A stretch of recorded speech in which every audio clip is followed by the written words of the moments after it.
الحمد لله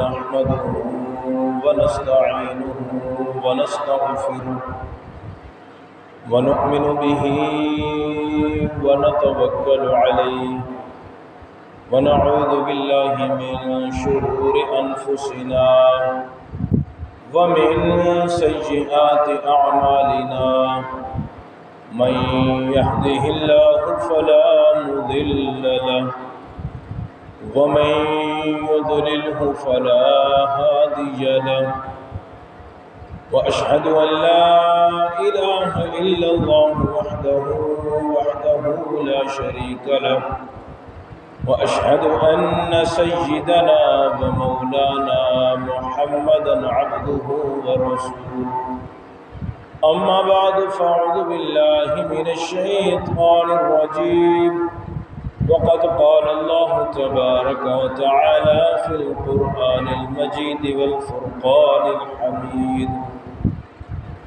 وأنكحوا الأيام منكم والصالحين من عبادكم وإمائكم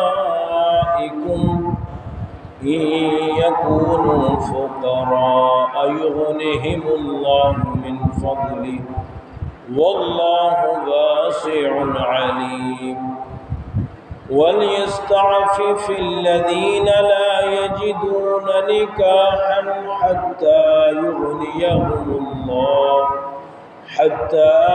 يغنيهم الله من فضله.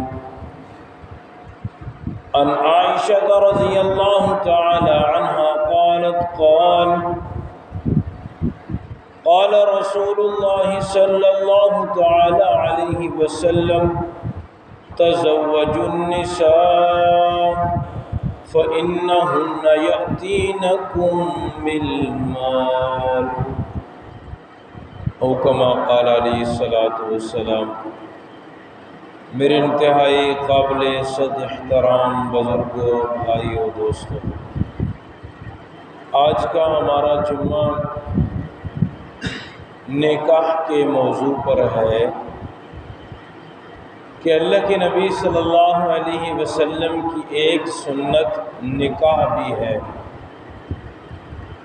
نکاح کرنے کا کیا طریقہ کار ہے اور حضور صلی اللہ علیہ وسلم نے جو نکاح کیے، آپ صلی اللہ علیہ وسلم نے کس طرز پر نکاح کیے تھے، اور اللہ جل جلالہ کی ذات نے بھی اس نکاح کو صراحتاً قرآن مجید فرقان حمید میں ذکر فرمایا. اور آپ صلی اللہ علیہ وسلم کی صحابہ رضی اللہ تعالی عنہم کے بھی چند واقعات نکاح کے موضوع پر آپ حضرات کے سامنے عرض کرنے ہیں.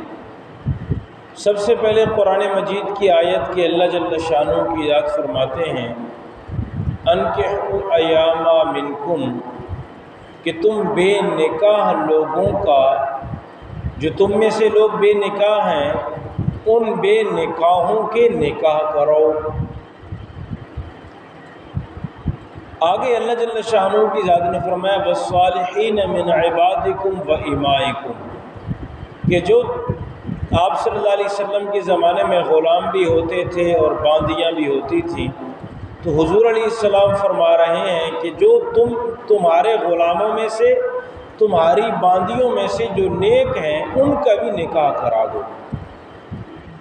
ان یکونوا فقراء، اگر کسی آدمی کو اس بات کا خوف ہو کہ وہ مال کے اعتبار سے اس کے پاس مال نہیں ہے، وہ اس خاطر نکاح نہیں کر رہا کہ اس کے پاس مال و دولت نہیں ہے، لیکن وہ نکاح کے جو حقوق ہیں وہ حقوق بھی ادا کر سکتا ہے اور اپنی روزی بھی کما سکتا ہے، تو ایسے کے متعلق اللہ فرما رہے ہیں کہ وہ ضرور اپنا نکاح کرے. ان یکونوا فقراء، اگر وہ فقیر ہوگا، تنگ دست ہوگا، تو اس نکاح کی برکت سے اللہ جل شانہ کی ذات یغنیہم اللہ من فضلہ، اللہ اپنے فضل سے اسے غنی کر دیں گے. واللہ واسع علیم، اور اللہ کی ذات تو بڑی وسعت والی اور جاننے والی ذات ہے. اللہ جل شانہ کی ذات نے آگے یہی بات فرمائی کہ ایک آدمی نکاح کے حقوق جو ادا کرنے چاہیے، ایک آدمی نکاح کے حقوق ادا نہیں کر سکتا، اپنا ذریعہ معاش بھی نہیں کما سکتا، اس آدمی کے لیے یہ ہے کہ وہ نکاح نہ کرے۔ لیکن جو آدمی نکاح کے حقوق ادا کر سکتا ہو اور اپنی روزی بھی کما سکتا ہو، تو ایسے آدمی کے لیے حکم ہے کہ جب اس کے نکاح کا وقت ہو جائے اور اس کی شادی طے ہو جائے تو پھر اسے شادی کر لینی چاہیے، نکاح کر لینا چاہیے، اس میں تاخیر نہیں کرنی چاہیے۔ لیکن اگر ایک آدمی نکاح کرنا چاہتا ہے لیکن وہ ابھی تک اس کا نکاح طے نہیں ہو رہا، تو اللہ کہہ رہے ہیں وہ ذریعہ معاش اپنا بنا رہا ہے، تو اللہ کہہ رہے ہیں وَلْيَسْتَعْفِفِ الَّذِينَ لَا يَجِدُونَ نِكَاحًا، جو آدمی نکاح کے اس موقع کو اور اس نظام کو نہیں پاتے تو وہ اپنے آپ کو پاک دامن رکھیں، وہ زنا کے اندر اپنے آپ کو مبتلا نہ کریں، وہ کسی گناہ کے اندر اپنے آپ کو مبتلا نہ کریں، اپنی آنکھوں کی بھی حفاظت کریں، ہر اعتبار سے اپنی حفاظت کریں، اللہ کو ناراض کرنے والا عمل نہ کریں۔ وَلْيَسْتَعْفِفِ الَّذِينَ لَا يَجِدُونَ نِكَاحًا، چاہیے کہ وہ لوگ پاک رکھیں جو لوگ نکاح کو نہیں پاتے، حَتَّى يُغْنِيَهُمُ اللَّهُ مِنْ فَضْلِهِ، جب یہ اپنے آپ کو پاک رکھیں گے، اپنے اندر پاک دامنی لائیں گے تو اللہ ضرور ان کے نکاح کا بندوبست کر دیں گے۔ تو یہ اللہ قرآن مجید فرقان حمید میں اس نکاح کے متعلق اللہ نص کو لے کر بیان فرما رہے ہیں، نص لائے اس متعلق۔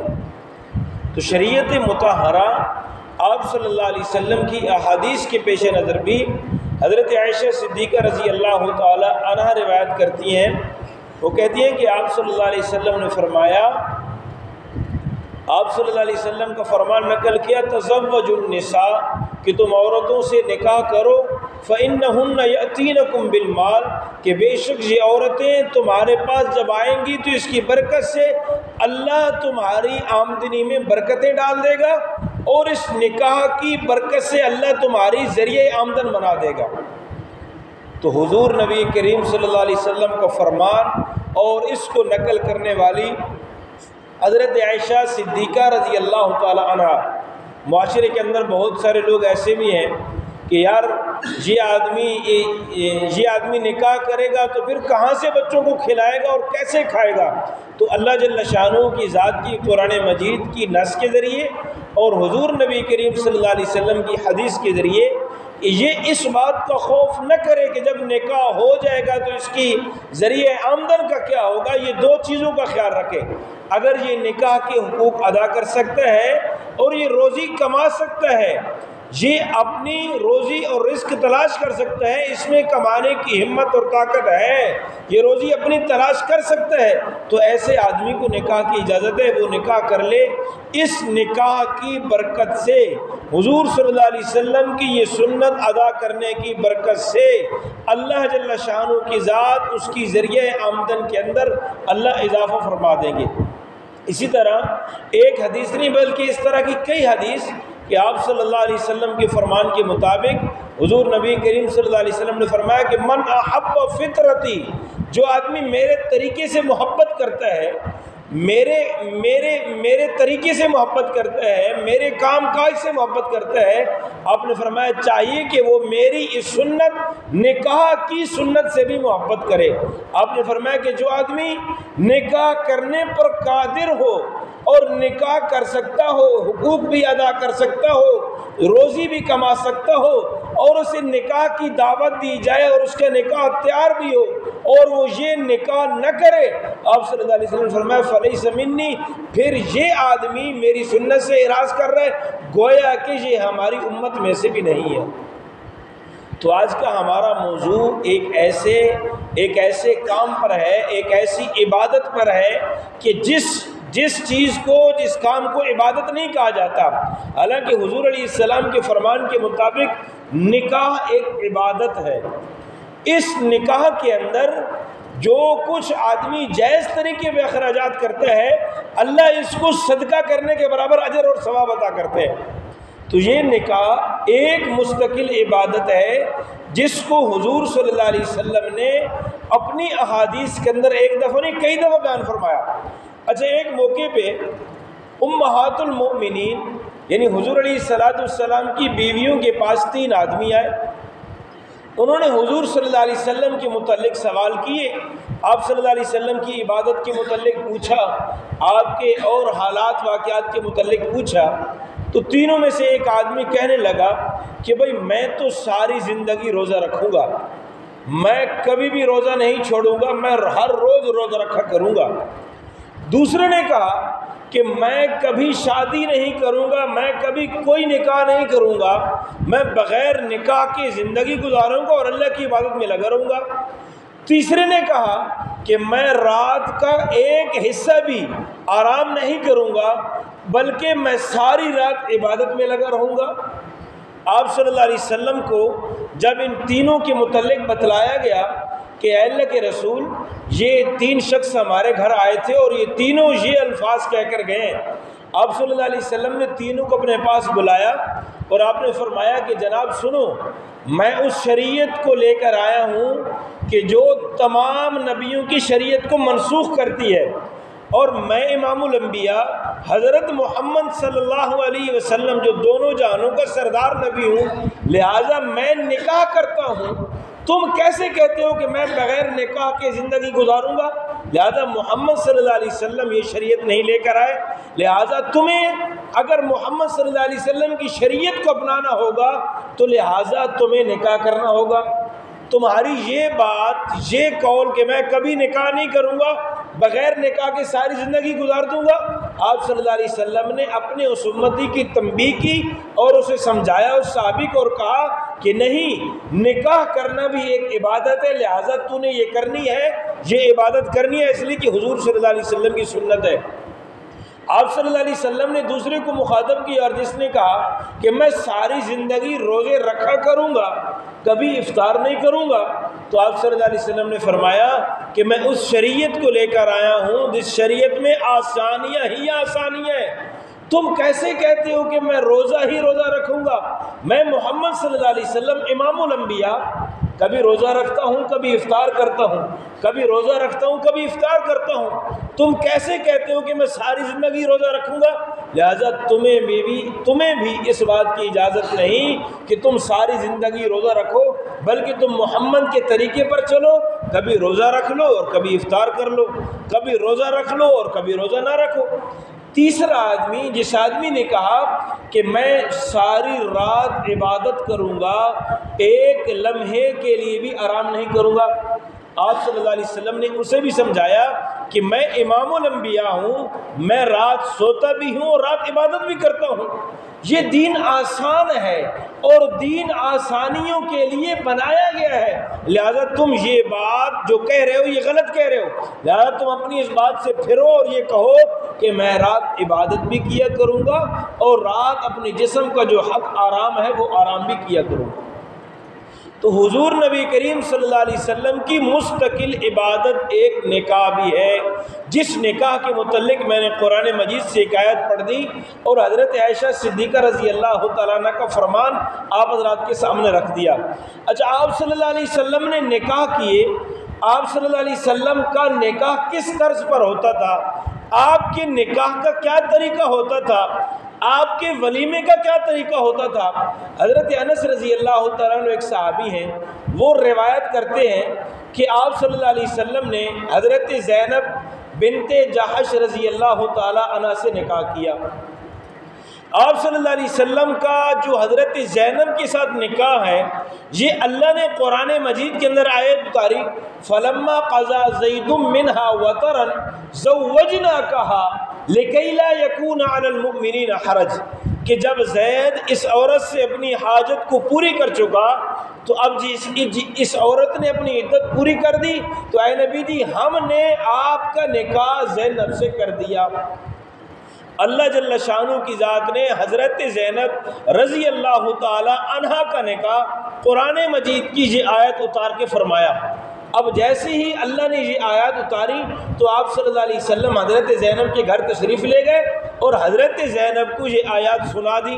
حضور صلی اللہ علیہ وسلم کی نکاح کی تقریب جو حضرت زینب کے ساتھ ہوئی وہ زمین پر نہیں ہوئی، بلکہ وہ عرش معلیٰ پر اللہ کے پاس حضرت زینب کے ساتھ نکاح کی تقریب ہوئی۔ حضرت زینب رضی اللہ تعالی عنہا کے ساتھ نکاح ہو گیا، کوئی بارات نہیں آئی، کوئی لوگ جمع نہیں کیے گئے، کچھ بھی نہ ہوا۔ حضرت زینب سے جب نکاح ہو گیا، اس نکاح کے بعد مدینہ منورہ میں ہوا۔ آپ صلی اللہ علیہ وسلم نکاح کے بعد گویا کہ رخصتی ہوئی، ایک رات گزارنے کے بعد جب صبح ہوئی، صبح کا سورج طلوع ہوا، طلوع ہونے کے بعد آپ صلی اللہ علیہ وسلم نے حضرت انس کو بھیجا، مدینہ کے لوگوں کو دعوت دی۔ آپ اندازہ لگائیں کہ اس نکاح کے لیے کو بہت سارے لوگوں کو جمع نہیں کیا گیا، اس دعوت کے لیے کوئی خاص ہفتہ پہلے انہیں دعوت نہیں دی گئی، اتنا بڑا اہتمام نہیں کیا گیا۔ صبح کے وقت آپ نے ولیمے کی تیاریاں کی اور حضرت انس کو بھیجا مدینہ والوں کے پاس۔ حضرت انس گئے، مدینہ والوں کو بلاتے گئے اور حضرت زینب کے ساتھ جو حضور کا نکاح ہوا تھا اور حضور علیہ السلام رات گزار چکے تھے، رخصتی ہو چکی تھی، صبح سورج کے بلند ہونے کے بعد یہاں حضور کا ولیمہ تیار ہو رہا ہے اور صحابہ آ کر ٹولیوں میں حضور کا ولیمہ کھا رہے ہیں۔ اور اس سب سے بڑی بات یہ ہے کہ حضور صلی اللہ علیہ وسلم نے 11 شادیاں کی ہیں اور ان 11 نکاحوں میں سے جو آپ کا سب سے بڑا ولیمہ تھا وہ حضرت زینب سے جو نکاح ہوا، اس نکاح کے بعد جو ولیمہ ہوا یہ سب سے بڑا ولیمہ تھا۔ اگلی بات بھی سنیں کہ سب سے بڑے ولیمے کے اندر کیا تیار کیا گیا۔ حضرت انس اس حدیث کی راوی ہے، وہ کہتے ہیں کہ سب سے بڑے ولیمے کے اندر ایک بکری کا گوشت اور روٹیاں تیار کی گئی، سوائے اس کھانے کے اور کچھ نہیں تیار کیا گیا۔ اور یہ حضور صلی اللہ علیہ وسلم کے ان 11 ولیموں میں سے سب سے بڑا ولیمہ یہ تھا کہ اس ولیمے پر ایک بکری کو ذبح کیا گیا اور اس کے گوشت کا شوربہ بنایا گیا اور جو کے آٹے کی روٹیاں بنائی گئی اور یوں مدینہ والوں کو کھلا دیا گیا۔ تو یہ آپ صلی اللہ علیہ وسلم کا حضرت زینب رضی اللہ تعالی عنہا سے نکاح ہونا تو یہ چاہیے تھا کہ اللہ نے حضرت زینب کا نکاح قرآن مجید کی آیت کے ذریعے کیا، یہ بڑا دھوم دھام سے نکاح ہونا چاہیے تھا، مدینہ کے ہر فرد کو بلانا چاہیے تھا، مدینہ سے باہر اطراف کے لوگوں کو بھی دعوت دینی چاہیے تھی، لیکن حضور علیہ السلام نے اپنی امت کو سبق دیا ہے کہ جب تم نے میرے بعد ولیمہ کرنا ہے اپنے نکاح کا تو یوں ولیمہ کرنا ہے، اپنے ولیمے کو دھوم دھام سے اور اتنا لمبا چوڑا کر کے ولیمہ حضور کی سنت سمجھ کر نہیں کرنا۔ اگر حضور کی سنت سمجھ کر کرنا ہے تو حضور کی سنت کا ولیمہ تو یہ ہے۔ یہ تو حضرت زینب رضی اللہ تعالی عنہ کا ولیمہ تھا۔ حضرت حفصہ رضی اللہ تعالی عنہ جو حضرت عمر رضی اللہ تعالی عنہ کی بیٹی ہیں، آپ اندازہ لگائیں کہ شریعت جائز کاموں میں شریعت نے شرم کرنے کا حکم نہیں دیا ہے، جہاں جو جائز کام ہوتے ہیں وہاں شریعت نے شرم کرنے کا حکم نہیں دیا ہے۔ حضرت عمر کی بیٹی حضرت حفصہ کو طلاق ہو گئی، طلاق ہوئی یا حضرت حفصہ بیوہ ہو گئی، اب یہ میرے ذہن میں یہ بات نہیں آ رہی کیا ہوا، بہرحال جو بھی ہوا، حضرت حفصہ کی جب عدت گزر گئی تو عدت کے گزرنے کے بعد حضرت عمر رضی اللہ تعالیٰ عنہ خود حضرت عثمان کے پاس گئے اور حضرت عثمان کے پاس جا کر کہنے لگے کہ عثمان، میں چاہتا ہوں کہ میری بیٹی حفصہ کا نکاح میں تم سے کرا دوں، کیا تم میری بیٹی حفصہ سے نکاح کرنے کے لیے تیار ہو؟ حضرت عثمان رضی اللہ تعالیٰ عنہ نے انکار کر دیا، کہا کہ میں آپ کی بیٹی حفصہ سے نکاح نہیں کرنا چاہتا، میں نکاح کر نہیں سکتا۔ جو بھی معاملہ تھا شرعی طور پہ فوراً کہہ دیا اور اس کو حضرت عمر نے محسوس نہیں کیا۔ ہوتا تو یہ کہ اس نے میری بیٹی کے رشتے کا انکار کیا ہے، جھگڑا ہو جاتا اور سالوں سال لڑائی چلتی اور سالوں سال حضرت عمر اور حضرت عثمان کا رشتہ ٹوٹ جاتا، لیکن حضرت عمر نے محسوس تک نہیں کیا۔ اگلی بات، حضرت عمر رضی اللہ تعالیٰ عنہ اپنی بیٹی کا رشتہ لے کر، جائز کام تھا نا، اپنی بیٹی کا نکاح کرنا جائز کام تھا، اپنی بیٹی کا رشتہ لے کر حضرت ابوبکر صدیق کے گھر گئے، ابو بکر سے عرض کی، ابو بکر میں آپ سے اپنی بیٹی کا نکاح کرنا چاہتا ہوں، لہٰذا تمہارا کیا خیال ہے؟ حضرت ابو بکر نے کچھ وقت مانگ لیا، 2 دن گزر گئے، 3 دن گزر گئے، 3 دنوں کے اندر حضرت ابو بکر کا جواب نہ آیا۔ حضرت عمر کو اس بات پر غصہ آیا کہ یار اگر ابو بکر انکار کر دیتے تو اس بات کی پرواہ مجھے نہیں تھی، لیکن کم از کم جواب تو دیتے۔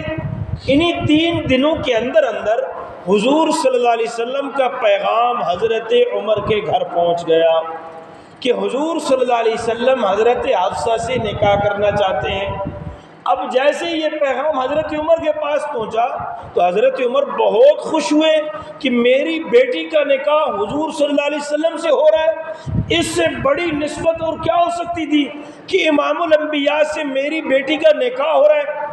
جیسے حضرت ابو بکر ملے حضرت عمر سے تو حضرت عمر رضی اللہ تعالیٰ عنہ نے شکوہ کیا، تو حضرت عمر رضی اللہ تعالیٰ عنہ کو ابو بکر کہنے لگے کہ میں اس لیے خاموش تھا کہ میں آپ صلی اللہ علیہ وسلم کا راز تمہارے سامنے نہیں رکھنا چاہتا تھا، کہ میرے سامنے آپ صلی اللہ علیہ وسلم نے تذکرہ کیا تھا حفصہ سے نکاح کا، آپ کی بیٹی سے نکاح کا، لہذا میں اس لیے خاموش رہا کہ میرے بولنے سے پہلے حضور کا پیغام پہنچ جائے گا اور میری خاموشی ایک جواز بن جائے گی، لہٰذا میں اس لیے خاموش رہا۔ اچھا، جیسی حضور صلی اللہ علیہ وسلم نے نکاح کا پیغام بھیجا، اس نکاح کے پیغام بھیجنے کے بعد کیا کوئی بہت بڑا انتظام کیا گیا؟ کیا حضور صلی اللہ علیہ وسلم نے مدینہ میں ایک آدمی کو چکر لگانے کے لیے بھیجا کہ تمام لوگوں کو بولو میرا اور عمر کی بیٹی کا نکاح ہو رہا ہے؟ کچھ نہیں ہوا۔ حضرت عمر کو نکاح کا پیغام پہنچا، حضور علیہ السلام آئے اور حضرت عمر کی بیٹی اور حضور صلی اللہ علیہ وسلم کا نکاح ہو گیا۔ یہ پیغام آ رہا ہے اور دوسری طرف واپس پیغام ہاں کا کیا جا رہا ہے اور تیسری مجلس میں نکاح ہو رہا ہے، بات ختم۔ تو میرے واجب الاحترام بھائی اور دوسرے بزرگوں، حضور صلی اللہ علیہ وسلم اللہ جل شانہ کی ذات کے بعد سب سے افضل نبی ہیں، سب سے افضل اس کائنات کے اندر اللہ ہیں۔ اللہ کے بعد کسی کی اگر عزت ہے تو وہ محمد الرسول اللہ صلی اللہ علیہ وسلم ہے۔ اتنی بڑی عزت کے مالک نبی یوں رشتے کر رہے ہیں اور یوں اپنے نکاح کر رہے ہیں۔ میرے دوستو، میں اور آپ ذرا سوچیں کہ میں اور آپ نے اپنی شادیوں کے اندر، اپنے نکاحوں کے اندر کتنی بڑی رسومات کو بھر دیا ہے۔ اگلی بات سنیں، اگر ہمارے ہاں معاشرے کے اندر اگر کسی آدمی کو نکاح کا پیغام نہ پہنچایا جائے، کسی کو نکاح پر دعوت نہ دی جائے، اور وہ آدمی اپنے اعتبار سے چودھری ہو، وڈیرا ہو یا جس منصب پر بھی ہو، تو وہ ناراض ہو جاتا ہے کہ جناب اس نے مجھے اپنی شادی پر دعوت نہیں دی، اس نے مجھے بلایا تک نہیں، ناراض ہو جاتا ہے۔ میں اپنے پیارے آقا کی بات سناتا ہوں۔ حضرت عبد الرحمن بن عوف رضی اللہ تعالیٰ عنہ حضور صلی اللہ علیہ وسلم کے پاس آئے اور آپ کے ہاتھ پر رنگ لگا ہوا تھا، زعفران کا پیلا رنگ۔ آپ نے پوچھا عبد الرحمن کیا ہوا؟ عرض کی اے اللہ کے رسول، میرا ایک انصاری عورت سے نکاح ہو گیا، میں نے شادی کر لی، نکاح ہوا۔ آپ صلی اللہ علیہ وسلم نے پوچھا اچھا نکاح کے بعد ولیمہ بھی کیا؟ یا رسول اللہ ولیمہ بھی کر لیا۔ تو پھر آپ صلی اللہ علیہ وسلم نے کسی ناراضگی کا اظہار نہیں کیا، آپ صلی اللہ علیہ وسلم نے عبد الرحمن بن عوف کو مبارکباد پیش کی اور آپ نے پوچھا عبد الرحمن یہ بتاؤ اپنے نکاح کے اندر مہر کیا مقرر کیا؟ حضرت عبد الرحمن نے اپنے مہر کی مقدار بتائی، آپ نے کہا ٹھیک ہے۔ یعنی حضرت عبد الرحمن بن عوف کا مدینہ منورہ میں نکاح کرنا، پھر حضور صلی اللہ علیہ وسلم کا اس نکاح کی مجلس میں نہ آنا اور حضرت عبد الرحمن بن عوف کا حضور کو نہ بلانا، اس لیے کہ ان صحابہ نے حضور سے یہی سیکھا تھا کہ نکاح کے اندر ضروری نہیں کہ لوگوں کو اکٹھا کیا جائے، ضروری نہیں کہ پورے محلے اور پورے علاقے اور پورے شہر کو ایک ایک آدمی کو دعوت دی جائے اور تکلفات میں پڑ کے لوگوں سے قرضے اٹھا کے اپنے بیٹے اور اپنی بیٹی اور اپنی شادی کا انتظام کیا جائے۔ اس سے اللہ کے نبی نے منع کیا تھا، اس لیے عبد الرحمن بن عوف نے ایسا نکاح کیا کہ اس نکاح کی مجلس میں محمد صلی اللہ علیہ وسلم بھی حاضر نہ ہو سکے۔ اس سے اگلی بات بتاؤں، حضور صلی اللہ علیہ وسلم نے اپنی بیٹی حضرت فاطمہ رضی اللہ تعالیٰ عنہ کا نکاح کیسے کیا؟ حضرت علی رضی اللہ تعالیٰ عنہ نے آپ صلی اللہ علیہ وسلم کے پاس نکاح کا پیغام بھیجا۔ حضرت علی نے خود بھیجا نکاح کا پیغام۔ آپ صلی اللہ علیہ وسلم کو جب نکاح کا پیغام وصول ہوا تو آپ نے حضرت علی کو بلوا لیا۔ کس کے لیے بلوا دیا؟ نکاح کرنے کے لیے بلوا لیا۔ حضرت علی رضی اللہ تعالیٰ عنہ حضور کی مجلس میں آئے تو آپ صلی اللہ علیہ وسلم نے فرمایا، علی کیا میری بیٹی فاطمہ سے نکاح کرنا چاہتے ہو؟ یا رسول اللہ میں آپ کی بیٹی فاطمہ سے نکاح کرنا چاہتا ہوں۔ علی یہ بتاؤ کیا تمہارے پاس میری بیٹی فاطمہ کو مہر دینے کے لیے کچھ رقم ہے؟ یا رسول اللہ میرے پاس تمہاری بیٹی فاطمہ کو مہر دینے کے لیے کچھ نہیں ہے۔ اب اندازہ لگانا، میں اور آپ اپنی بیٹیوں کے رشتے کے لیے کیسے کیسے گھر تلاش کرتے ہیں۔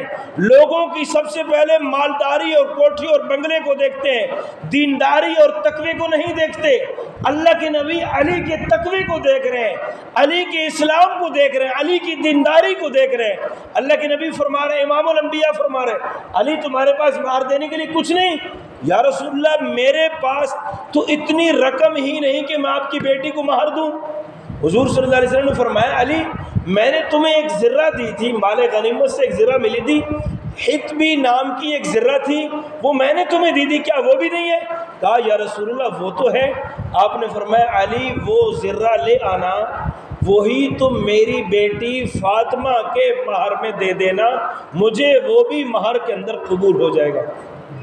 آپ اندازہ لگائیں، امام الانبیاء حضرت محمد صلی اللہ علیہ وسلم حضرت علی سے اپنی بیٹی فاطمہ کا نکاح کر رہے ہیں، اور حضرت فاطمہ رضی اللہ تعالیٰ عنہ یہ وہ عورت ہے جو جنت کی تمام عورتوں کی سردار عورت ہے، اور اس سے بڑی بات حضرت علی رضی اللہ تعالیٰ عنہ کی بیوی ہے، اور اس سے بڑی بات حسنین کریمین کی والدہ محترمہ ہے، اور اس سے بڑی بات محمد رسول اللہ صلی اللہ علیہ وسلم کی بیٹی فاطمہ ہے۔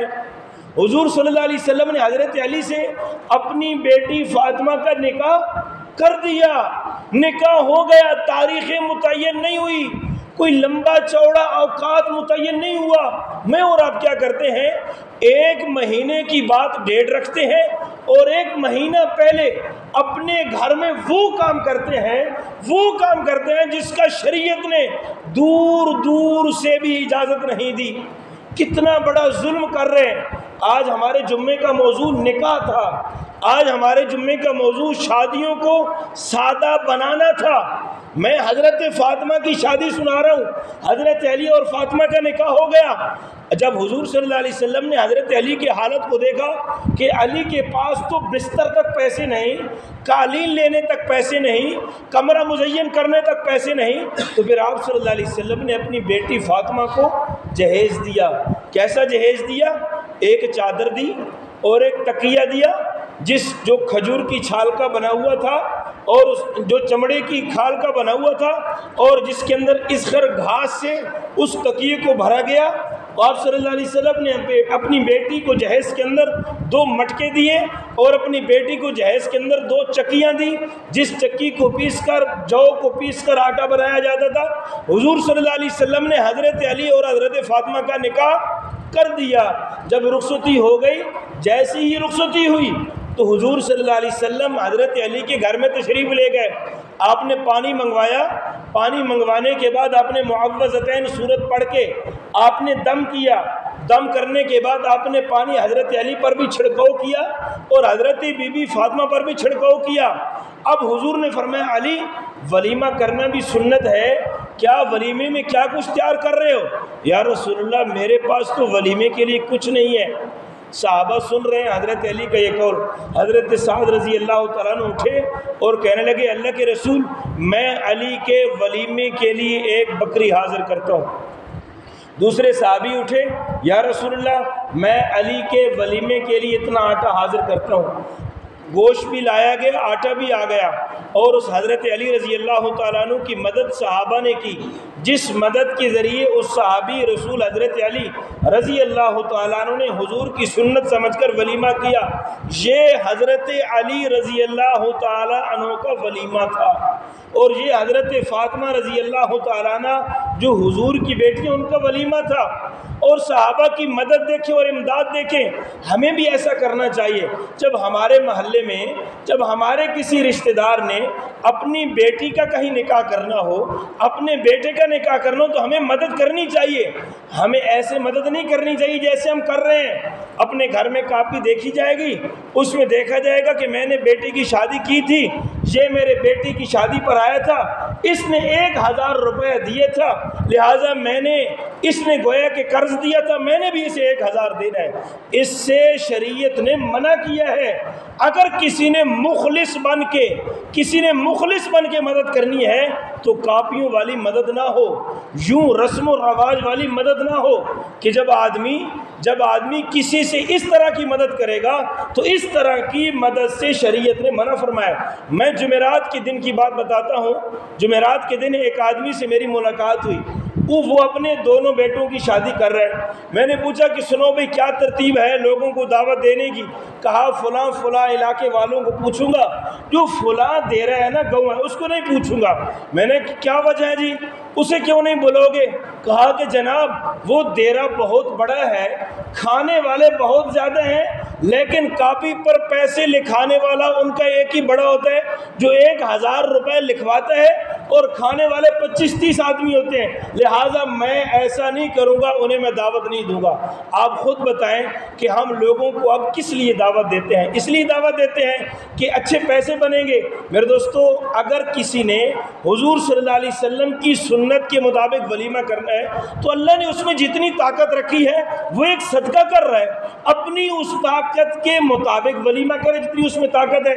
یہ کبھی بھی سوچ نہ ہو کہ میرا روٹی پر کھانے پر اتنا خرچ آ رہا ہے لہٰذا میں نے لوگوں پر اتنا خرچ کیا یہ مجھے واپس آ جائے گا۔ نہیں، یہ ولیمہ ایک سنت ہے، حضور کی سنت سمجھ کر کریں گے تو اللہ جل شانہ کی ذات اس کی برکت سے میرے اور آپ کے گھروں میں برکتیں لائیں گے۔ یہ ایک صحابی نہیں، کئی صحابہ کے ایسے واقعات ہیں۔ میں ایک اور واقعہ سناتا ہوں۔ حضرت ابو دردہ رضی اللہ تعالیٰ عنہ کہتے ہیں میں حضرت سلمان رضی اللہ تعالیٰ عنہ کے ساتھ گیا، انہوں نے مجھے کہا کہ جناب فلاں گھر کے اندر آپ میرے نکاح کا پیغام دے کر آؤ، میں فلاں گھر میں فلاں آدمی کی بیٹی سے نکاح کرنا چاہتا ہوں۔ حضرت سلمان بھی ساتھ ہیں اور حضرت ابو دردہ بھی ساتھ ہیں۔ حضرت ابو دردہ کے ساتھ حضرت سلمان ہے۔ حضرت ابو دردہ ان کے گھر میں تشریف لے گئے، انہوں نے حضرت سلمان کے نکاح کا پیغام سنایا۔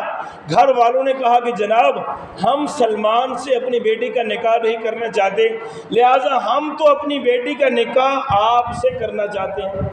آپ اندازہ لگائیں، نکاح کے لیے کوئی بڑی مجلس منعقد نہیں ہوئی۔ حضرت ابو دردہ سے وہ کہنے لگے جناب ہم تو آپ سے نکاح کرنا چاہتے ہیں۔ حضرت ابو دردہ نے قبول کر لیا، جناب ٹھیک ہے، اگر آپ اپنی بیٹی کا نکاح مجھ سے کرنا چاہتے ہیں تو مجھے قبول ہے۔ آپ کو لگے گا کہ عجیب بات تھی، پیغام دینے والوں نے خود نکاح کر لیا، باہر والا کیا سمجھے گا بھئی آپ نے کیا کیا؟ حضرت ابو دردہ کا نکاح واپس نہیں آئے، حضرت ابو دردہ کا نکاح وہی ہو گیا۔